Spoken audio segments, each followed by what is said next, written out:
Hello అండి, welcome back to our channel. I'm yours mechanic భాష from Nellore. ఈరోజు మా వర్క్షాప్కి అయితే హోండా యూనికాన్ వెహికల్ మన సబ్స్క్రైబర్ది ఫుల్ ఇంజిన్ వర్క్ కోసం అయితే తీసుకొచ్చారనమాట. అండ్ కంప్లీట్లీ దీనికి మనము ఇప్పుడు ఫుల్ ఇంజిన్ అనేది డౌన్ చేసేసి క్రాంక్ దగ్గర నుంచి హెడ్ వరకు ప్రతిదీ కూడా వర్క్ అనేది చేయబోతున్నాము. సో మీ దగ్గర కూడా హోండా యూనికాన్ బైక్ ఉంటే ఫుల్ ఇంజిన్ వర్క్ అనేది ఎలా చేయించుకోవాలి, ఎలా చేయించుకుంటే బెటరు, ఫుల్ బోర్ బెటరా లేకపోతే హాఫ్ బోర్ బెటరా? సో ఇలాంటి పాయింట్స్ అన్నీ కూడా మనము ఈ వీడియోలో అయితే డిస్కషన్ చేద్దాము. సో వీడియోని స్కిప్ చేయకుండా ఎండ్ వరకు చూడడానికి ట్రై చేయండి, మీకు మంచి ఇన్ఫో అయితే దొరుకుతుందన్నమాట. ఓకేనా? ఇంకా వీడియోలోకి వెళ్తే ఈ హోండా యూనికాన్ వెహికల్కి కంప్లీట్లీ ఇంజిన్ అనేది ఓపెన్ చేసేసాము. క్రాంక్ దగ్గర నుంచి హెడ్ వరకు అంతా కూడా వర్క్ అయితే చేయించాలి. అండ్ ఇక్కడ మీరు చూస్తున్న బేరింగ్స్ ఏవైతే ఉన్నాయో కంప్లీట్లీ ఇంజిన్ బేరింగ్స్ అన్నీ కొత్త వేసేస్తున్నాము. ఎందుకంటే మనకి పర్ఫెక్ట్ వర్క్ అవ్వాలంటే ఆ బేరింగ్స్ కూడా చేంజ్ చేసేస్తాయి.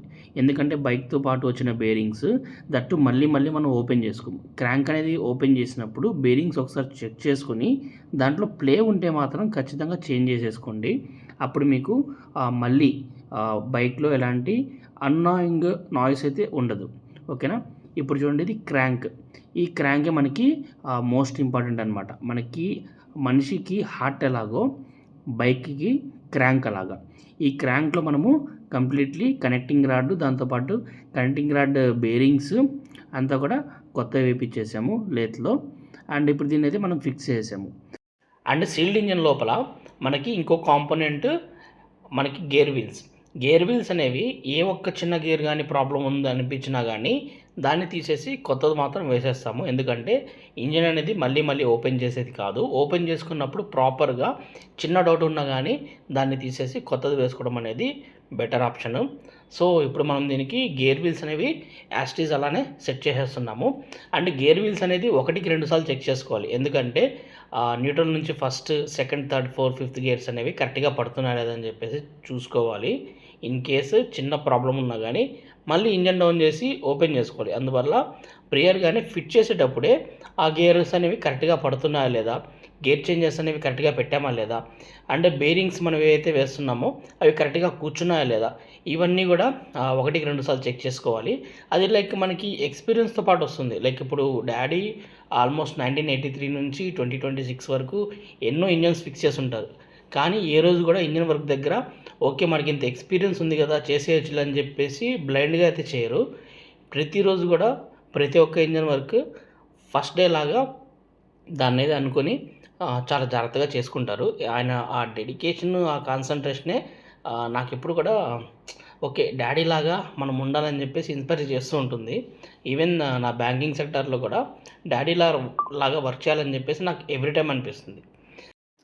మనమైతే ఇంజిన్ అనేది ఫుల్గా ఓపెన్ చేసిన తర్వాత ఫస్ట్ దాన్ని పెట్రోల్తో వాష్ చేసుకుని దాని తర్వాత మళ్ళీ వాటర్ వాష్ చేసి దాన్ని అయితే ఎయిర్ పడతాము. మొత్తం అంతా కూడా డ్రై చేసేస్తాము. లైక్ ఎక్కడ కూడా మనకి డస్ట్ అనేది ఉండకుండా. ఎందుకంటే మళ్ళీ మనం ఫిట్ చేసేటప్పుడు ఎక్కడ కూడా ఆ డస్ట్ అనేది తగలకూడదు. అండ్ దాంతోపాటు ఇంజన్ ఫిట్ చేసేటప్పుడు ఆయిల్ని మళ్ళీ వెట్ చేస్తాం. లైక్ ఏదైతే మనకి చాంబర్స్ ఉన్నాయో చాంబర్స్కి, బేరింగ్స్కి అన్నిటికీ కూడా ఆయిల్ అనేది ఇంకొకసారి అప్లై చేస్తామన్నమాట. ఎందుకంటే కంప్లీట్లీ డ్రై అయిపోయి ఉంటుంది కాబట్టి స్మూత్గా దిగాలంటే బేరింగ్స్ అంతా కూడా వాటికి ఆయిల్ పోయాలి. అండ్ క్రాంక్ కూడా కంప్లీట్లీ మనము చేపిస్తాం కాబట్టి దాంట్లో కూడా కొంచెం ఆయిల్ అనేది దింపి దాన్ని అయితే చాంబర్స్ని ఫిక్స్ చేసేస్తాం. ఇప్పుడు దీనికైతే చాంబర్స్ అనేవి ఫిక్స్ చేసేసి ఆ చాంబర్ని చాసిస్కి అయితే ఎక్కిచ్చేశారు. అండ్ నెక్స్ట్ దీనికి మనకి క్లచ్ వర్క్, అదేవిధంగా బోరు అండ్ హెడ్, దాంతోపాటుగా లెఫ్ట్ సైడ్ వచ్చి మ్యాగ్నెట్, ఇవన్నీ వేసేసామంటే మనకి ఇంజన్ అంతా కూడా రెడీ అయిపోతుంది. అండ్ దీనికి మనం చూడండి, ఈ క్రాంక్ రాడ్ అనేది కొత్తది, దాంట్లో ఉండే బేరింగ్స్ లోపల ఇవన్నీ కూడా కొత్తవి వేపించేసాము. అండ్ బోర్ విషయానికి వస్తే నేను ప్రతిసారి ప్రతి ఒక్క కస్టమర్కి చెప్తాను, బోర్ చేయించుకుంటే దానిలో ఉండే అడ్వాంటేజ్ ఏంటి, అండ్ కొత్త బోర్ వేసుకుంటే దానివల్ల వచ్చే అడ్వాంటేజ్ ఏంటి. కొత్త బోర్ వేసుకుంటే మళ్ళీ మీ బైక్ అనేది చాలా మంచి పర్ఫార్మెన్స్ ఇస్తుంది, లైక్వైజ్ కొత్త బండిలాగా. అదే రీబోర్ చేయించుకున్నాం అనుకోండి, దానివల్ల మీకు పెద్దగా నష్టమేమి ఉండదు. ఎందుకంటే మనము స్టాండర్డ్ బోర్కి 25 పిస్టన్ అనేది వేసి ఆ బోర్ని రీకటింగ్ చేయించి దాన్ని ఫిక్స్ చేస్తాం. దానివల్ల మనకి కొంచెం మైలేజ్ డ్రాప్ అవుతుంది, కొంచెం పికప్ కూడా తగ్గినట్టు అనిపిస్తుంది. అండ్ కొన్నిసార్లు యూనికాన్, షైన్ లాంటి బైక్స్కి అండ్ గ్లామర్ లాంటి బైక్స్కి బోర్ అనేది రీబోర్ చేసిన తర్వాత సెట్ అవ్వవు, త్వరగా ఫెయిల్ అయిపోతుంటాయి. అందువల్ల నేనైతే ఖచ్చితంగా యూనికార్న్ లాంటి వెహికల్స్కి అయితే మాత్రము ఆ కొత్త బోరే వేసుకోండి అని చెప్పేసి ప్రిఫర్ చేస్తాను. సో అప్పుడు మీకు ఎలాంటి ప్రాబ్లం ఉండదు. అండ్ క్లచ్ ప్లేట్స్, ఇంజన్ చేస్తున్న ప్రతిసారి కూడా క్లచ్ ప్లేట్స్, క్లచ్ హౌసింగ్స్, క్లచ్లో ఉండే ప్రతి ఒక్క పార్ట్ కూడా కొత్తది వేసుకోమని చెప్తాను. ఎందుకంటే మంచి పికప్ రావాలి. కంప్లీట్లీ మన బైక్ పికప్ అంతా కూడా ఈ క్లచ్ ప్లేట్స్ మీద డిపెండ్ అయి ఉంటుంది. And that genuine spare parts మాత్రం యూజ్ చేయండి. అండ్ లోకల్ మాత్రం మాత్రం యూజ్ చేయొద్దు. ఎందుకంటే అవి మీకు ఒక 3 మంత్స్ లేకపోతే హార్డ్లీ 6 మంత్స్ మంచిగా ఉంటాయి. దాని తర్వాత మళ్ళీ మీకు క్లచ్ ప్లేట్స్గా డ్యామేజ్ అయితే బండి అనేది ఓవర్ హీట్ అవుతుంది. ఓవర్ హీట్ అయినప్పుడు ఇంజిన్ ఆయిల్ అనేది ఓవర్ హీట్ అవుతుంది. దానివల్ల అది ఇంజిన్ మొత్తం సర్క్యులేషన్ అయినప్పుడు కొత్త ప్రాబ్లమ్స్ని అయితే తీసుకొచ్చి పెడుతుంది. అందువల్ల ఏదైనా కానీ కంపెనీ ఐటమ్ యూజ్ చేయండి. కానీ ఇప్పుడు దీనికి మనము పిస్టన్ రింగ్స్ అనేవి సెట్ చేస్తున్నాము. అండ్ ఈ పిస్టన్ రింగ్స్ సెట్ చేసేటప్పుడు చాలా జాగ్రత్తగా చేయాలి. ఎందుకంటే కొంచెం గ్యాప్ వచ్చేసినా కానీ అక్కడ నుంచి ఆయిల్ అనేది బోర్లో పైకి హెడ్ వరకు కొట్టేస్తుంది. అందువల్ల ఆయిల్ అనేది rings, oil rings, combustion ring ఇవన్నీ కూడా జాగ్రత్తగా ఫిట్ చేసుకోవాలి. అంటే గ్యాప్స్ అనేవి ఏవి రాకూడదు. ఇది కరెక్ట్గా బోర్లో కూర్చోవాలి గ్యాప్ లేకుండా. ఓకేనా. అండ్ మనం ఇందాక సెట్ చేసిన క్లచ్ ప్లేట్స్ అనేవి ఇప్పుడైతే ఫిట్ చేసేస్తున్నాము. అండ్ కంప్లీట్లీ సెట్ మనం కొత్తది వేసేస్తాం.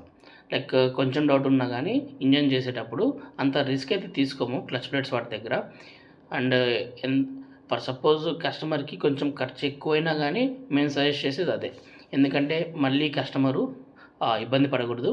అండ్ మనం చేసే వర్క్కి పేరు పెట్టకూడదు. అందువల్ల మనము ఏదైనా కానీ జెన్యూన్గా కస్టమర్కి ఇంటిమేట్ చేస్తాము. జెన్యూన్ స్పేర్ పార్ట్స్ యూజ్ చేస్తాము. అండ్ కస్టమర్కి మళ్ళీ తిరిగి సీమ్లెస్ రైడింగ్ ఎక్స్పీరియన్స్ ఇవ్వడానికి ట్రై చేస్తాము. అండ్ యూనికార్న్ విషయానికి వస్తే ఇది ఒక స్పెషల్ బైకే మన ఇండియన్ మార్కెట్లో. ఎందుకంటే దీని ఇంజిన్ ఎంత స్మూత్గా ఉంటుందంటే ఒక్కసారి యూనికార్న్ బండి నడిపి అలవాటైన వాళ్ళు ఇంకొక బండికి పోరు. మళ్ళీ కొత్త బండి అదే తీసుకుంటారు, లేకపోతే పాత బండిని చేయించుకుని వాడుకుంటుంటారు. కానీ ఇంకో బండికి అంత సామాన్యంగా మారరు. దీని రైడింగ్ ఎక్స్పీరియన్స్ అనేది చాలా బాగుంటుంది.